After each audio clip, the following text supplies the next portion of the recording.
No matter how big or small your dream is, what matters the most is that how you conquer and fight for it.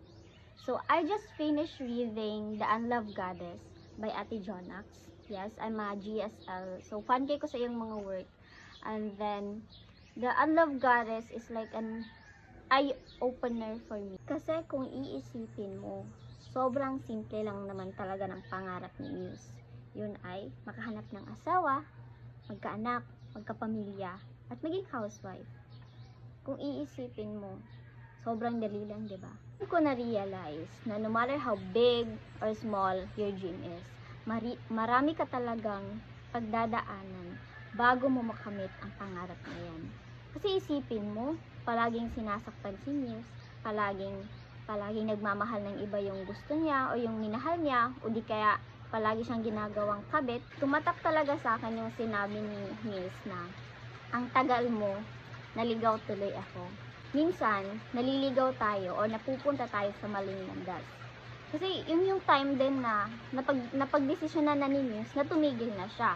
O di kaya sabi niya, wala na talagang patutunguhan yung pangarap niya yun.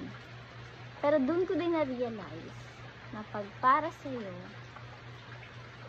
para sa'yo. Alam mo yung kung kailan naisipan mong mag-give up sa dreams na yun, naisipan mong tapusin na or hanggang doon na lang yung pangarap na yun. Ang tadhana mismo ang gagawa at gagawa ng paraan para mapasayo yung pangarap mo yan.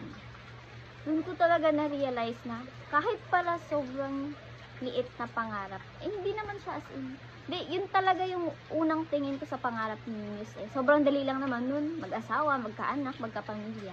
Pero, alam mo yun, dadaan ka talaga sa proseso or dadaan ka sa maraming parang problema or obstacle para makamit yung pangarap mo yun.